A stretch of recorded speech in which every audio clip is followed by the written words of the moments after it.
The courtroom was dead silent. You could hear a pin drop. On one side stood Caleb Sterling, the arrogance practically dripping off his designer suit, smirking as his lawyer dismantled his ex-wife on the stand. They called her a leech, a failure, a woman who married for money and lost. The gallery laughed at her frayed coat. They mocked her silence. But they didn't know who was really sitting in that chair. They didn't know that the poor ex-wife they were humiliating had a net worth that could buy the Sterling family empire 3 times over. When the bank statements finally hit the judge's desk, the smirk didn't just vanish from Caleb's face. It was replaced by absolute, soul-crushing terror. This is the story of how they mocked the wrong woman and paid the ultimate price. The mahogany doors of the Superior Court of Manhattan swung open, and Caleb Sterling walked in like he owned the building. Perhaps, in his mind, he nearly did. As the heir to Sterling & Co., one of the largest logistics firms on the East Coast, Caleb was used to rooms quieting down when he entered. He adjusted the cuffs of his bespoke Brioni suit, flashing a Rolex Daytona that cost more than most people's college tuition. Hanging on his arm was Isabella Thorne. She was everything Caleb wanted the world to see. Tall, blonde, impeccably dressed in Chanel, and possessing a laugh that sounded expensive. She was the daughter of Marcus Thorne, the shark-like defense attorney walking a few steps ahead of them. "Don't worry about a thing, Caleb," Marcus said, not even looking back. He was busy scrolling through his iPad, checking stocks. "This is a formality. We'll crush her, strip the alimony down to 0, and have you out of here by lunch. I have a tea time at the Hamptons at 3. Caleb laughed, a sharp, barking sound. "I just want her gone, Marcus.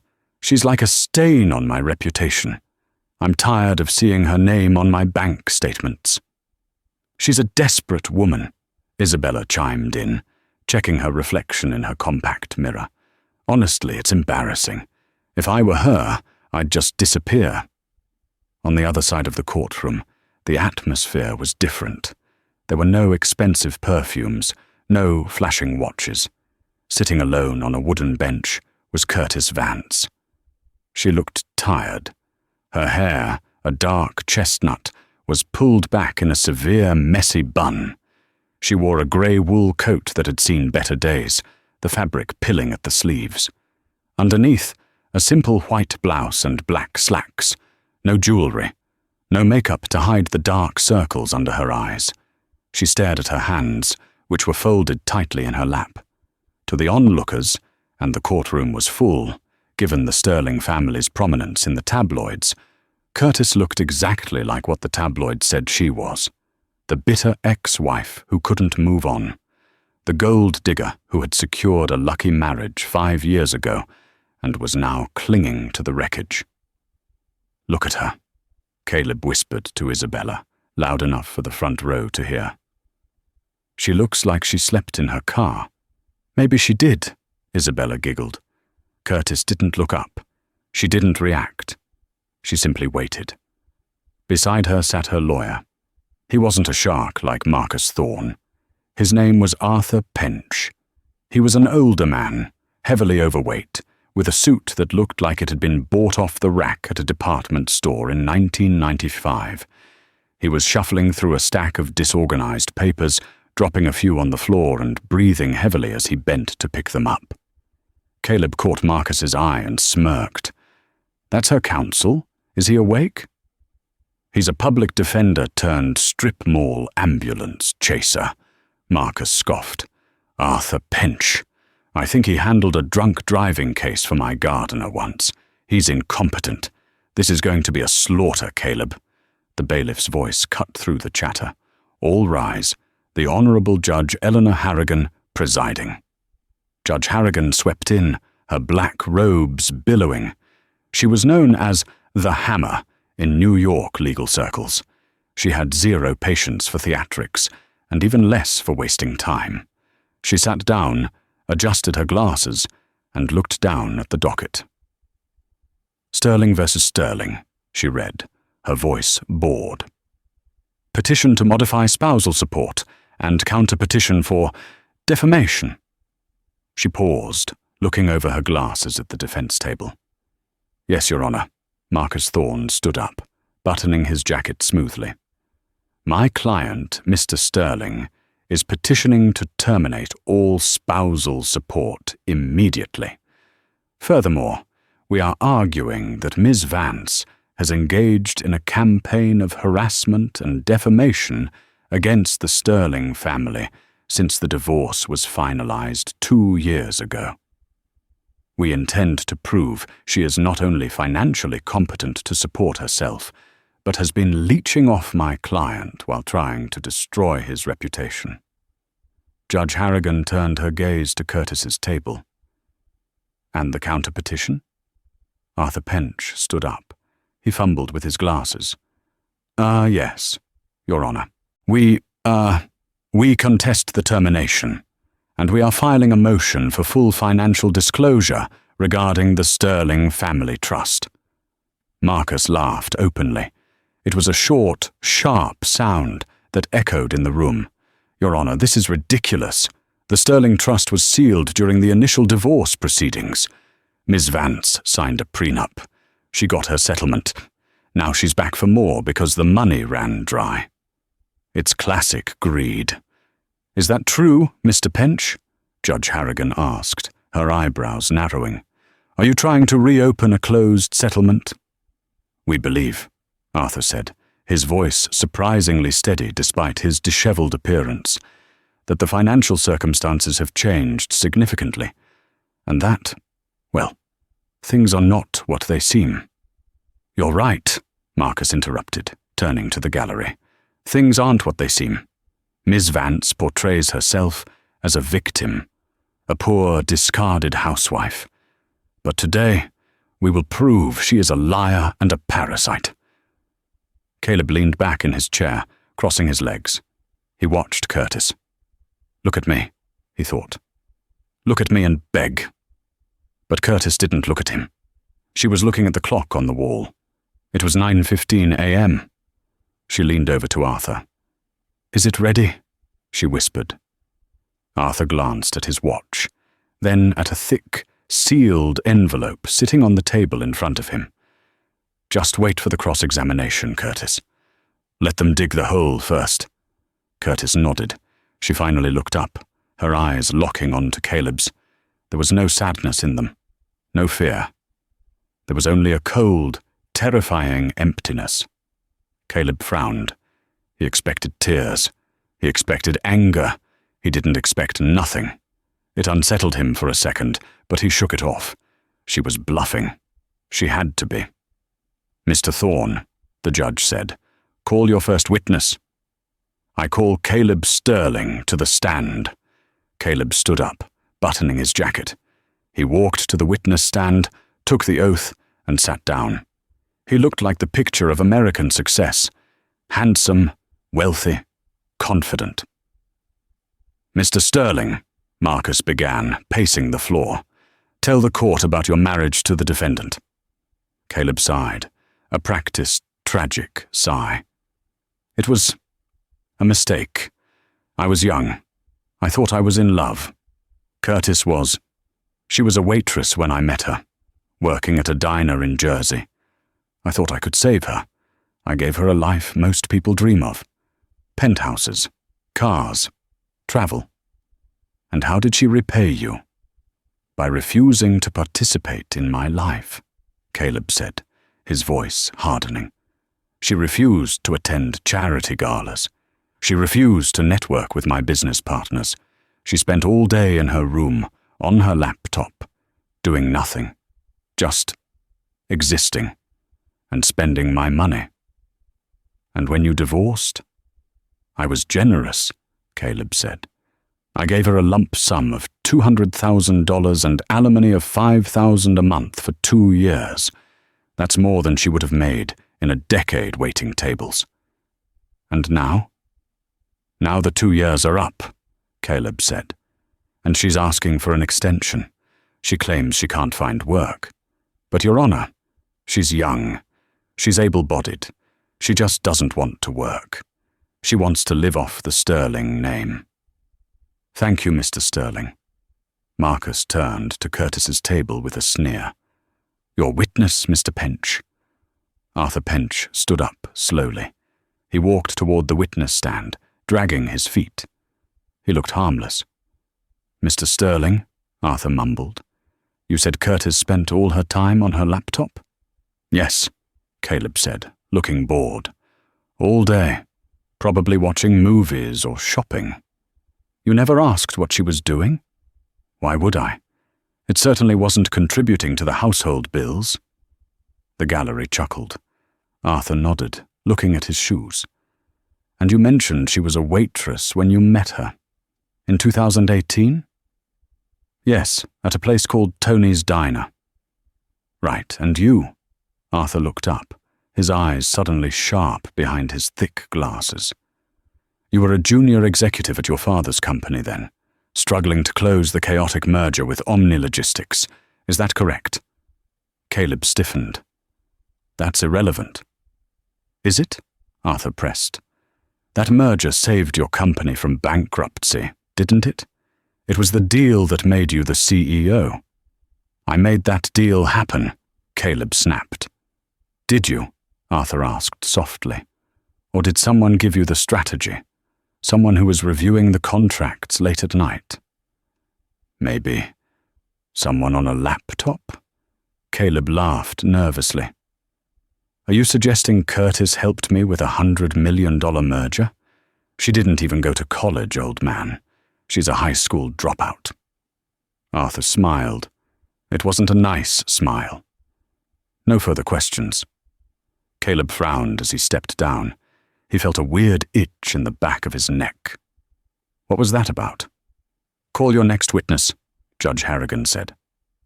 I call Curtis Vance to the stand, Marcus said, his voice dripping with venom. This was it, the main event. Curtis stood up. She smoothed her frayed coat and walked to the stand. She sat down, her posture perfect. Marcus Thorne approached her like a predator, cornering a wounded rabbit. Ms. Vance, he began loudly. Let's cut to the chase. You live in a studio apartment in Queens, correct? Yes. And your current employment? I do. Freelance consulting, Curtis said quietly. Freelance consulting, Marcus mocked. Is that what we're calling unemployment these days? We pulled your tax records, Ms. Vance. You declared an income of less than $20,000 last year. How do you survive? I manage, she said. You manage because you're waiting for a handout, Marcus yelled, slamming his hand on the railing. You are here today to extort my client. You claim you helped with his business. You claim you deserve a share of the Sterling fortune. You are nothing but a failed waitress who got lucky once and is trying to get lucky again. Objection, Arthur yelled, half-heartedly. Sustained. Watch your tone, Mr. Thorne, the judge warned. Marcus took a deep breath, adjusting his tie. He lowered his voice to a cruel whisper. Miss Vance, look at my client. Look at his fiancée, Isabella. They are happy. They are successful. They are building a legacy. Why can't you have some dignity and just let go? Why are you so obsessed with money you didn't earn? Curtis looked at Marcus. Then she looked at Caleb. I didn't earn it? She asked.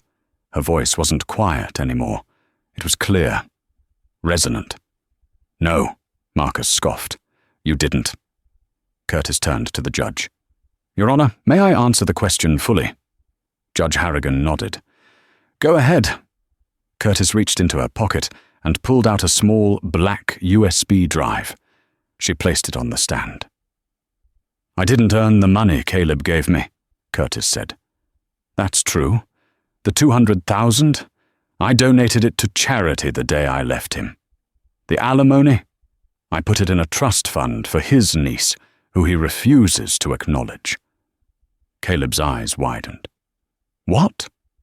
I don't need Caleb's money, Curtis continued, her voice rising. I never did. When we met, I wasn't just a waitress. I was working at the diner because I was researching a purchase." "A purchase?" Marcus asked, confused. "Purchase of what? A cheeseburger?" "No," Curtis said calmly. "The diner, and the city block it stood on." The courtroom went silent.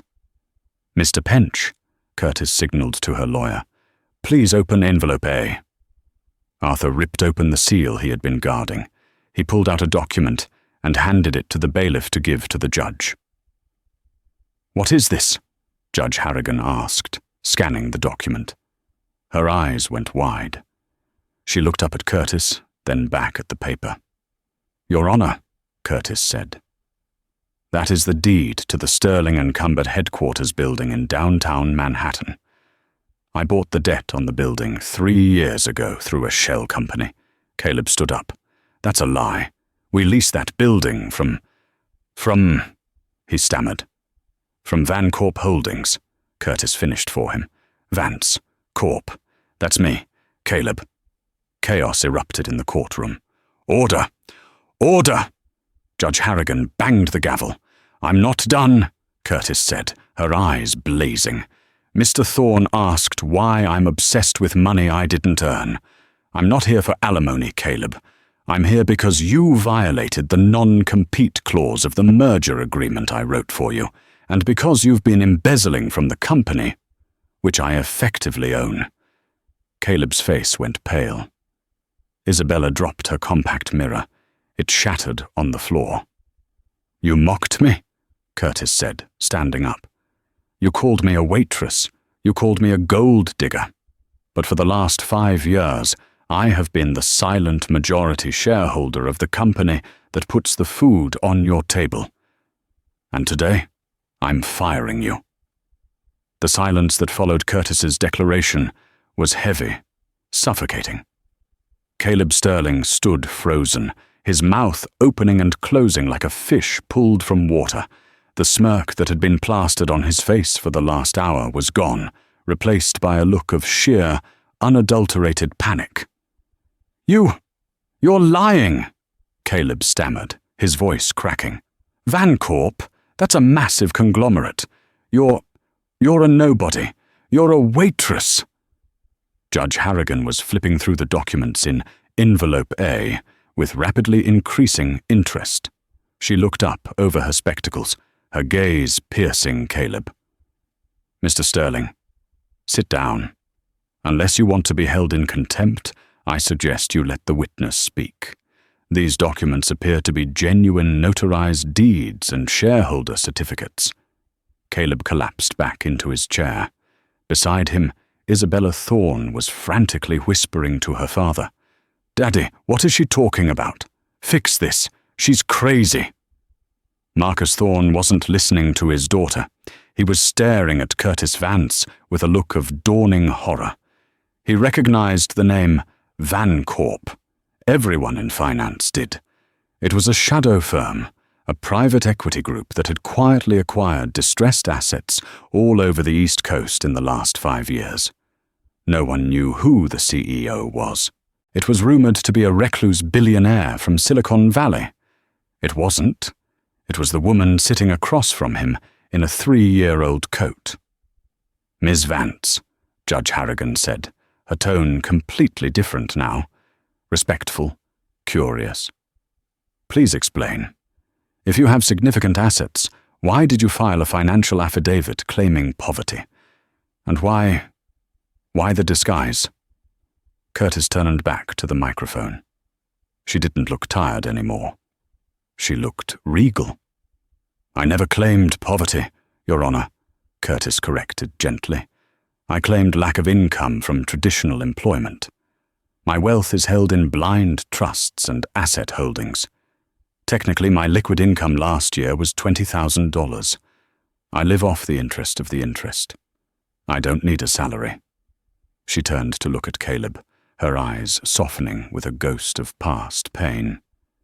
As for the disguise, it wasn't a disguise initially. It was a test. The courtroom settled in to listen. Even the bailiff leaned forward. 6 years ago, Curtis began, her voice steady, I inherited my father's software patent portfolio. I was 22 and worth $3 billion overnight. Everyone I met wanted something. My friends, my extended family, they all changed. I couldn't trust anyone. So I moved to Jersey. I rented a small apartment. I got a job at Tony's Diner to feel grounded, to remember what it was like to work for a living. That's where I met Caleb, she continued. He came in with his loud friends, flashing his father's credit card. But one night, he came in alone. He looked stressed. He was crying over a spreadsheet. I felt sorry for him. I brought him a coffee on the house. We started talking. He told me about the pressure of the family business. I thought I saw a real person under the ego. Caleb looked down at his hands. He remembered that night. He had thought she was just a sweet, dumb girl who would listen to him vent. I fell in love with him, Curtis said, her voice wavering slightly before hardening again. I thought he loved me. Not the money, not the connections, just Curtis. So I married him. I didn't tell him about the money because I wanted to be sure. I wanted to see if he would build a life with me, not off of me. But he didn't, did he? Arthur Pench spoke up from his table. No, Curtis said. The moment we were married, he changed. He stopped trying. He ignored me. He left me at home while he went out with clients. He treated me like an accessory that embarrassed him because I didn't know which fork to use at gala dinners. And the business help? Arthur prompted. Caleb was drowning, Curtis said. Sterling and Cobras was bleeding money. He didn't know how to fix the logistics chain. So, while he was asleep, I would go into his home office. I rewrote his proposals. I restructured his supply chain models. I left the notes on his desk, pretending I found them online or that a friend sent them. He took the credit. He got the promotions. He became the CEO on the back of my work. I made you, Caleb shouted, unable to help himself. I gave you a roof over your head. I bought the roof, Curtis snapped back, her voice echoing off the walls. The penthouse? The mortgage was held by a subsidiary of Vancorp. I bought the note 6 months into our marriage to stop the bank from foreclosing on you. I have been your landlord for 4 years, Caleb. I just never sent you the bill. The gallery gasped. Whispers erupted like wildfire. But you cheated, Curtis said, looking at Isabella. You found someone better, someone who fit the image. Isabella Thorne, the daughter of the great Marcus Thorne. You threw me out like garbage. You gave me that pitiful settlement and laughed when I signed it. I signed it, Curtis said, because I wanted to see how far you would go. I wanted to see if you had any decency left. But today you brought me to court to strip me of the crumbs you left me. You mocked my coat. This coat belonged to my mother before she died. It's worth more to me than your entire life. She took a deep breath. You wanted to destroy the poor ex-wife. But you forgot one thing, Caleb. In business, you should always know who your creditors are. Marcus Thorne was sweating. He was a man who prided himself on control, but the ground was crumbling beneath his Italian loafers. He stood up, trying to regain command of the room. Your Honor, this is preposterous, Marcus blustered. Even if Ms. Vance has money, which we have yet to verify fully, it doesn't negate the defamation claim. She has been interfering with my client's business. Arthur Pench stood up. The bumbling, sleepy demeanor was gone. He stood straight, buttoned his cheap jacket, and when he spoke, his voice was a baritone rumble that commanded authority. Actually, Marcus, Arthur said, dropping the Mr. Thorne formality. It's not defamation if it's true, and it's not interference if she's the owner. Marcus squinted at Arthur. Do I know you? Arthur smiled. I used to be a partner at Hamlin, McGill and Pench, before I retired to do pro bono work for people who actually need help. Marcus's face drained of colour. Arthur Pench III, the Grim Reaper of Wall Street. He hadn't recognized him under the weight gain and the bad suit. He was up against a legal legend. "Now," Arthur said, turning to the judge, "we mentioned embezzlement. If we could please turn to Exhibit C on the USB drive." The court clerk loaded the file onto the large monitors mounted on the walls. It was a spreadsheet, a very detailed, damning spreadsheet. "Mr. Sterling," Arthur said, gesturing to the screen, "can you explain these transactions from the Sterling and Cumber corporate accounts dated over the last 12 months? Caleb squinted at the screen. "Those are business expenses, client retention." "Item 1, Arthur read. "Cartier diamond bracelet, $55,000. Client retention?" "Yes," Caleb said, sweating. "For a female CEO of a partner firm." "Really?" Arthur clicked a button. A photo appeared on the screen. It was an Instagram post from Isabella Thorne's account, dated the same day as the purchase. She was wearing the bracelet, holding a glass of champagne, with the caption, "Boho spoiled." "Nos, my love, ahant Caleb forever." The courtroom erupted in laughter. Isabella shrieked and covered her face. "Item 2, Arthur continued, relentless. "Porsche 911 Carrera, leased under the company name Logistics Support Vehicle. Mr. Sterling, does your logistics team typically deliver packages in a 2-door sports car?" I use it for meetings," Caleb whispered. "You use it to drive to the Hamptons," Arthur corrected. "We have toll booth photos." "And finally," Arthur said, his voice dropping to a dangerous low, "a transfer of $2 million to Thorne Legal Consultancy." He turned to Marcus Thorne. "Care to explain that one, Marcus? Billing a client for legal services that haven't been rendered yet? Or was that a kickback for helping him hide assets during the divorce?" Marcus Thorne sat down abruptly. He looked at Caleb with pure hatred. "I didn't know," Marcus hissed at his client. "You told me the funds were personal. You told me you had a private inheritance." I thought I could put it back," Caleb cried out, looking at the judge. "It was just a loan. I was going to pay it back once the stock price went up." "The stock price," Curtis interrupted, her voice cutting through the noise, "which is currently tanking because I just sold 15% of my holdings in Sterling and Coipsit 10 minutes ago." Caleb whipped his head around to stare at her. You can't?" "I can," Curtis said calmly. "I own 51% of the voting shares, Caleb. I bought them up slowly, through shell companies. Every time you made a bad decision and the price dipped, I own you. I own the building you're standing in. I own the debt on your parents' house. And I own the company you just stole from." Curtis stood up and walked toward the defense table. She stopped right in front of Caleb. He looked small now, a frightened child in a suit that didn't fit the man he pretended to be. "I tried to be kind," Curtis said. "I tried to walk away, but you dragged me back. You wanted to humiliate me publicly? Fine. You've succeeded in getting the public's attention." She pointed to the cameras in the back of the courtroom. "But they aren't looking at the poor ex-wife anymore, Caleb. They're looking at a thief."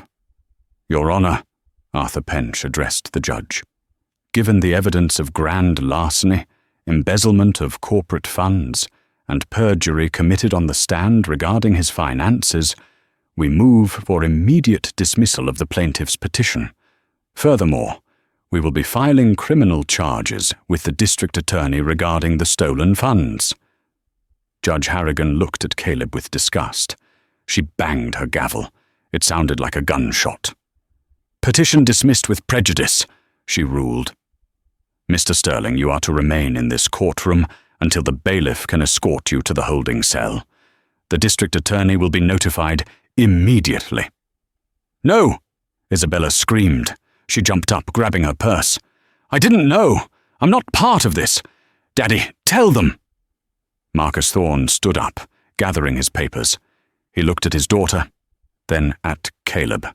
He made a cold calculation. "My firm represents Mr. Sterling in civil matters only," Marcus announced to the room. "We are withdrawing as counsel effective immediately due to conflict of interest and client misconduct." "Marcus," Caleb shouted, "you can't leave me."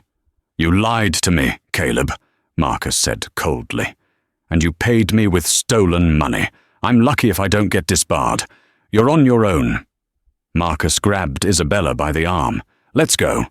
"But my bracelet," Isabella cried as he dragged her out. Caleb was left alone at the table. The bailiffs were moving in. He looked at Curtis, tears streaming down his face. "Curtis, please," he begged. "I'm sorry, I'm so sorry. We can fix this. I still love you. I always loved you.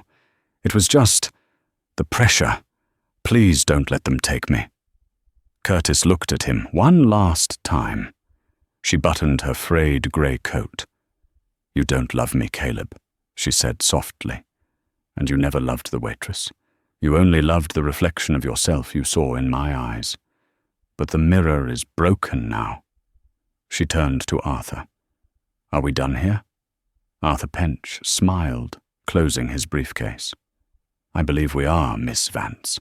I believe we are." The heavy oak doors of the courthouse opened, and the world exploded into flashes of light. News of what had happened inside courtroom 304 had leaked before Curtis even stepped into the hallway. The bailiffs had to form a phalanx around her, pushing back a sea of reporters, cameras, and microphones. Miss Vance, is it true you own Sterling & Co.? Curtis, how much are you actually worth? Do you have a comment on Caleb Sterling's arrest?" Usually, in this situation, the subject would lower their head, cover their face, and rush to a waiting black SUV. Curtis Vance did none of those things. She stopped on the top step of the courthouse entrance. The wind caught a loose strand of her hair. She looked out at the sea of lenses, wearing the same frayed grey coat that had been the subject of ridicule just an hour before. She looked directly into the lens of a CNN camera.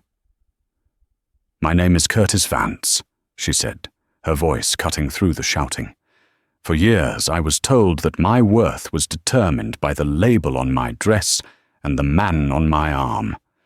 Today I proved that dignity doesn't have a price tag, and as for Sterling & Co., the cleanup begins now." She descended the stairs, not to a waiting limousine, but to a standard yellow taxi she hailed herself. As she got in, the image of her, head held high in that old coat, was already trending worldwide. Within hours, Dojarodosh the Grey Coat was the #1 hashtag on X, formerly Twitter, and TikTok. Women began posting videos of themselves, wearing old comfortable clothes, sharing stories of being underestimated by partners or bosses. Curtis hadn't just won a court case, she had started a movement. But while the world cheered, the Sterling dynasty was burning to the ground. In the holding cell at the Manhattan Detention Complex, Caleb Sterling sat on a metal bench, his head in his hands. His tie was gone, confiscated as a safety risk, and his bespoke suit was wrinkled and stained with sweat. "Sterling, you got a visitor," a guard grunted. Caleb looked up, hope flickering in his eyes. "Isabella? My lawyer?" "No, your mother." Catherine Sterling walked into the visitation room. She was a woman who usually looked like she had been shrink-wrapped in luxury. Perfect hair, perfect skin, diamonds at her throat. Today, she looked like a frantic ghost. Her makeup was smudged, and her hands were shaking. "Mother," Caleb choked out, reaching for the plexiglass. "You have to get me out. The bail is set at $5 million. Dad can post it, right? Tell Dad to post it." Catherine stared at her son with a look of devastation. She didn't reach for the glass. There is no 5 million, Caleb, she whispered. What? Don't be stupid. We're Sterlings. We have assets.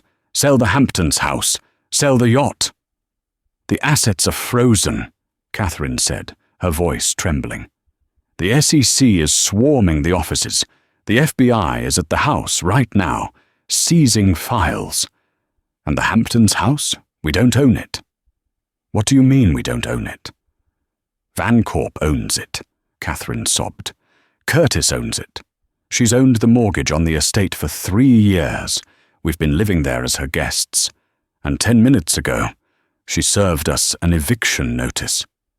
Caleb felt the blood drain from his face. She can't do that. She can. She is doing it, Catherine screamed, losing her composure. She cut off the corporate cards. Your father is having a panic attack in the car. We have nothing, Caleb. Nothing, because you had to drag her to court. You had to humiliate her. Why couldn't you just leave her alone? I didn't know, Caleb yelled back. How was I supposed to know she was a billionaire? She coupons for groceries, Mother. She was testing us, Catherine cried, and we failed. We treated her like dirt. Do you remember Christmas? When I made her sit at the children's table because there wasn't enough room at the main table? I made a billionaire sit on a folding chair. Catherine turned to leave. Mum, wait, where are you going? Caleb pleaded. I'm going to beg, Catherine said, wiping her eyes. I'm going to go to her office and I'm going to beg for mercy. Because she is the only person on earth who can save us from prison. The headquarters of Van Corp wasn't in a flashy glass tower in Midtown. It was in a converted industrial warehouse in Tribeca, understated, private, and impenetrable.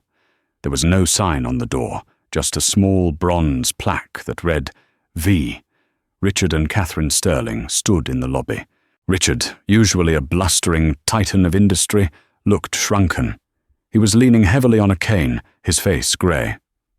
She won't see us, Richard muttered. Why would she see us? She has to, Catherine said, adjusting her pearls nervously. She was family. We were family. The receptionist, a young man with a nose ring and a sharp suit, looked up. Mr. and Mrs. Sterling? Miss Vance will see you now. They were led through the building. It was a hive of activity. Dozens of analysts were working in silence behind glass walls. Screens displayed market trends from Tokyo, London, New York. It was an empire, far more sophisticated than the messy logistics company the Sterlings had run. They reached the end of the hall. The double doors opened. Curtis was standing by the window, looking out at the Hudson River. She had changed. The grey coat was gone. She was wearing a tailored navy power suit that fit her perfectly. Her hair was down, cascading over her shoulders. She looked powerful, dangerous. Curtis, Catherine breathed, stepping forward with a forced smile. Darling, you look magnificent. Curtis turned slowly.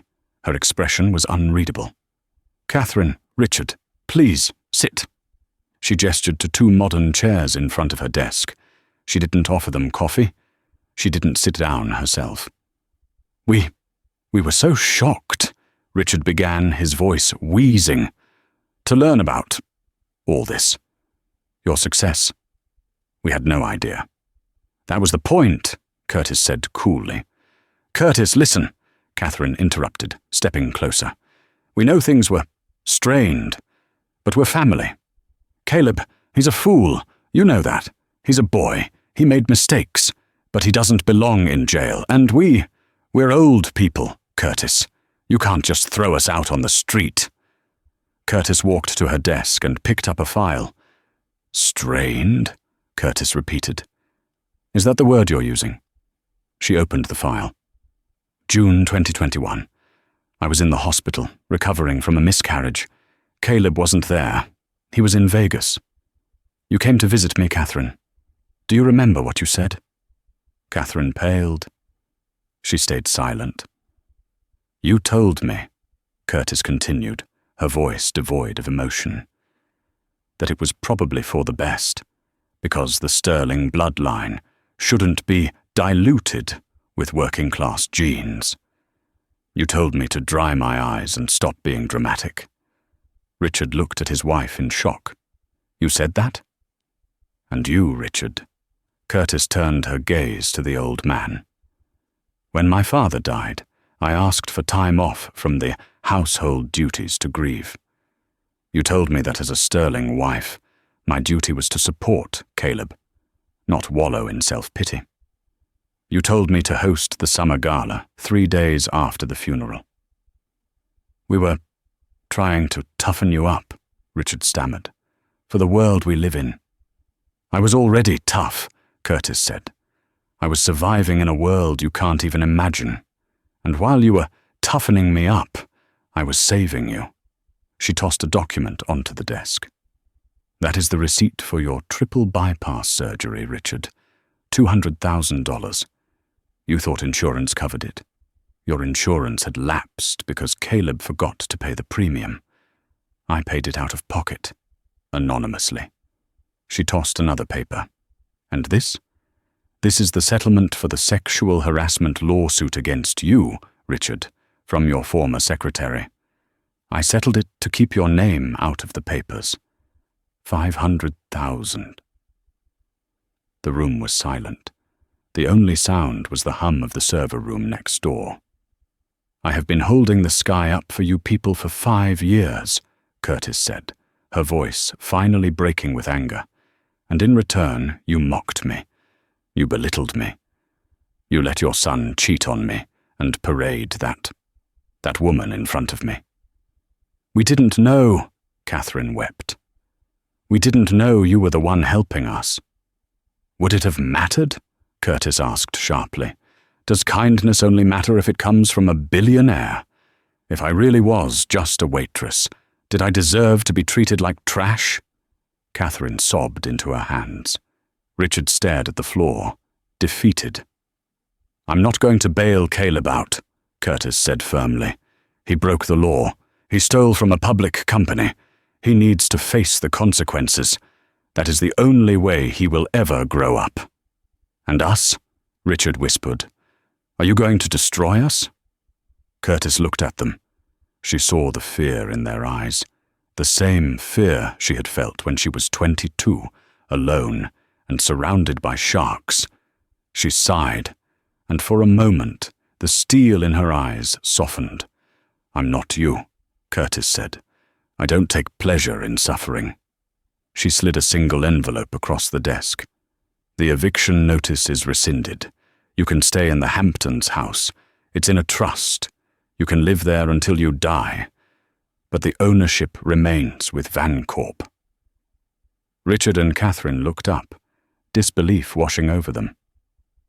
However, Curtis raised a finger. There are conditions. You will resign from the board of Sterling and Carter completely. You will sign over all remaining voting rights to me, and you will live on a fixed stipend. $5,000 a month. 5,000, Catherine gasped. But the club fees alone are. That is the exact amount of alimony Caleb thought was generous for me, Curtis said with a small, cold smile. If a waitress can survive on it, surely a Sterling can. She pressed a button on her desk phone. Security? Please escort Mr. and Mrs. Sterling out. As the stunned parents were led away, Curtis turned back to the window. The sun was setting over the city. She had won. She had justice. But the story wasn't over. Her phone buzzed. It was a text from an unknown number. You think you've won? You have no idea who you just messed with. Watch your back, Cinderella. Aye. Curtis stared at the screen. Isabella. She hadn't realized that while she was dealing with the Sterlings, Isabella Thorne had been busy. The socialite wasn't just crying over her broken compact mirror.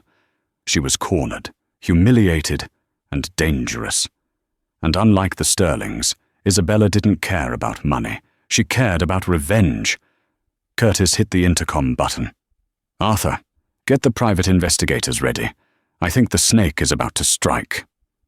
Curtis didn't have to wait long to see what Isabella Thorne meant by her threat. The next morning, Curtis sat in her office at Vancorp, a mug of black coffee in her hand. On the wall-mounted television, the morning show with Sarah Jenkins, the highest-rated talk show in the country, was broadcasting live. Sitting on the plush beige couch, looking like a broken angel in a modest white dress, a sharp departure from her usual Chanel, was Isabella Thorne. She was dabbing at dry eyes with a tissue. "She ruined my life, Sarah," Isabella sobbed into the camera. "Curtis Vance isn't a hero. She's a predator. She didn't just buy Caleb's company. She manipulated him for years. She gaslit him. And now she's coming for me." The host, Sarah Jenkins, leaned in with practiced empathy.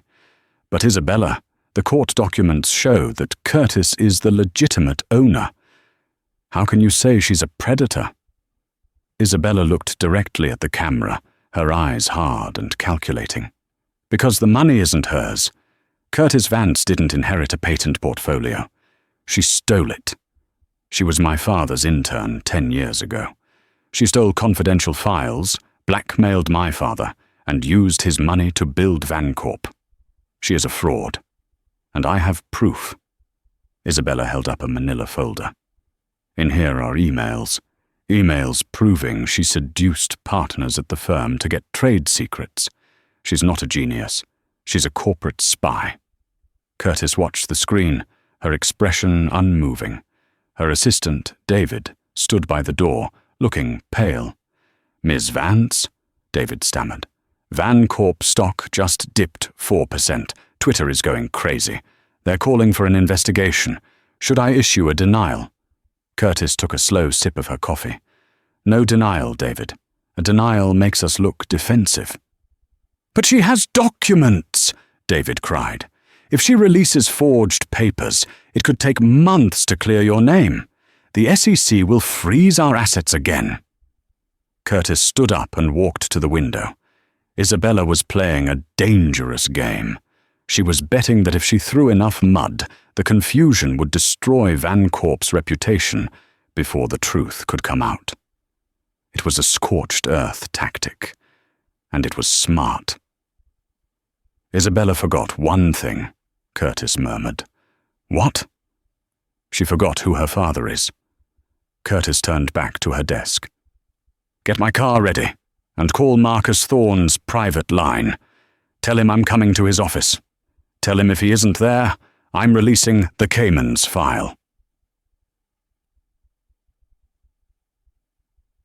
30 minutes later, Curtis walked into the glass-walled lobby of Thorne and Associates. The receptionists stared at her. Security guards tensed but didn't dare stop her. She walked straight to the executive elevator and pressed the button for the penthouse. When the doors opened, Marcus Thorne was waiting. He looked aged. The stress of Caleb's trial and his own withdrawal from the case had taken a toll. But seeing his daughter on national television, accusing his former client of corporate espionage, that was evidently the final straw. "Curtis," Marcus said, his voice tight, "you shouldn't be here. And your daughter shouldn't be on national television lying about me," Curtis countered, stepping into his office and closing the door. "She's accusing me of stealing from you, Marcus. She's claiming you funded Vancorp." "I know." Marcus rubbed his temples. "She's out of control. I told her to stop." "Tell her again," Curtis said. "Publicly." "I can't," Marcus said, looking away. "She's my daughter. If I call her a liar on TV, I destroy her. She'll be sued for libel. She could go to jail." "She's going to be sued for libel," Curtis said coldly. "By me. But right now, I'm giving you a choice." Curtis pulled a small tablet from her bag and placed it on his desk. On the screen was a list of bank account numbers. "The Caymans file," Curtis said. 7 offshore accounts, hidden under your late wife's maiden name. containing $15 million in undeclared income, mostly bribes from judges and settlements you skimmed from clients. Marcus went white. He stared at the tablet as if it were a bomb. How did you get this? I own a data analytics firm, Marcus. We find things. That's what we do. Curtis leaned over the desk. Here is the deal. You go down to that studio right now. You walk onto that stage, and you tell the truth. You tell the world that Isabella is lying. You tell them I never worked for you. I never stole a dime. And that your daughter is mentally unstable and lashing out because her fiancé just went to prison. You want me to sacrifice my daughter to save myself? Marcus whispered. I want you to choose, Curtis said. Either Isabella's reputation dies today, or your freedom dies tomorrow. If that file goes to the FBI, you'll be sharing a cell with Caleb. Marcus looked at the tablet. Then he looked at a framed photo of Isabella on his desk. He closed his eyes. I'll get my coat, he said. The producers of the morning show were ecstatic. Ratings were through the roof. Isabella was midway through a tearful story about how Curtis had threatened her dog when a commotion broke out backstage. We have a surprise guest, Sarah Jenkins announced, listening to her earpiece, looking confused. Isabella, your father is here. Isabella's face lit up with triumph. Daddy, see? He's here to support me. He's here to validate the evidence. Marcus Thorne walked onto the set. He didn't look at the audience. He didn't look at the host. He looked straight at his daughter. Daddy? Isabella smiled, holding out her hand. Tell them. Tell them what she did. Marcus stood over her. He took the microphone from the stunned host. My daughter, Marcus said, his voice shaking but loud, is lying. The audience gasped. Isabella froze, her hand suspended in the air. Daddy, what are you doing? She hissed. Curtis Vance never worked for me, Marcus continued, addressing the camera. She never stole any funds. The documents in that folder are forgeries. She is distraught over the arrest of Caleb Sterling. She is making this up.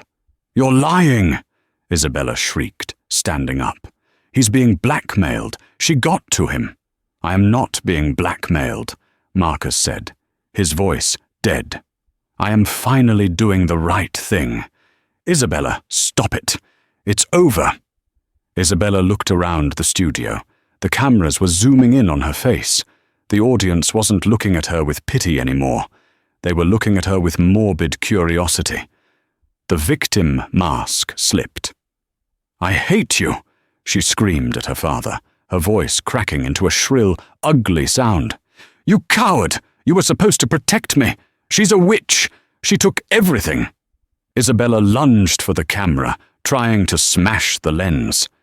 The feed cut to black. 6 months later. The winter snow was falling softly on the streets of Manhattan. Inside the warmth of a small, cozy coffee shop, Curtis Vance sat by the window. She wasn't wearing a power suit. She was wearing a soft cashmere sweater and jeans. Across from her sat Arthur Pench. He looked better. He'd lost a little weight, and his suit was actually pressed. So, Arthur said, blowing on his tea, the sentencing hearing was this morning. Curtis didn't look up from her book. And? Caleb got 8 years, Arthur said. With good behavior, maybe 5. But the fraud charges stuck, and the embezzlement. Curtis nodded slowly. And his parents? They're living in the Hamptons house. Quietly. I hear Richard has taken up gardening. They cash their $5,000 check every month on the 1st. They haven't made a peep. Good, Curtis said. And Isabella? Arthur asked. Probation, Curtis replied. And mandatory psychiatric therapy. Marcus resigned from the Bar Association to avoid disbarment. They've moved to Florida. They're gone, Arthur. Arthur smiled. You won, Curtis. You really won. Vancorp stock is at an all-time high. You're on the cover of Forbes next month." Curtis closed her book. She looked out at the snow. "I didn't do it to win, Arthur. I did it to be free." She reached into her bag and pulled out a folded piece of grey fabric. It was a swatch cut from her old coat. "I'm retiring, Arthur," she said. Arthur choked on his tea. "What? You're 30. You're the Queen of New York." "I'm stepping down as CEO," Curtis said, smiling. "I promoted David. He's ready. I'm starting a foundation. The Grey Coat Fund. We're going to provide legal aid and financial literacy to women going through high-conflict divorces. I want to make sure no woman ever feels like she has to hide who she is just to survive." She stood up, wrapping a scarf around her neck. She looked younger, lighter. "Where are you going now?" Arthur asked. Curtis opened the door, the cold wind rushing in. She looked back, her eyes sparkling. "I'm going to get a cheeseburger," she said, "at a diner in Jersey. I hear they have a help wanted sign. I might just apply, for old time's sake." She stepped out into the snow, walking not like a billionaire and not like a victim. She walked like Curtis Vance, and for the first time in a long time, that was enough. And that is the story of Curtis Vance, the woman who let them think she was nothing, so she could show them she was everything. It's a powerful reminder that you should never judge a book by its cover or a woman by her coat. Karma doesn't always come immediately, but when it does, it collects with interest. What did you think of Caleb's punishment? Was Curtis too hard on his parents, or did they get exactly what they deserved? Let me know your thoughts in the comments below. If you enjoyed this story of justice and revenge, please smash that like button. It really helps the channel grow. And don't forget to subscribe and hit the notification bell so you never miss a new story. We have a crazy drama coming up next week about a cheating husband who didn't know his wife owned the company he worked for. You won't want to miss it. Thanks for listening, and I'll see you in the next one.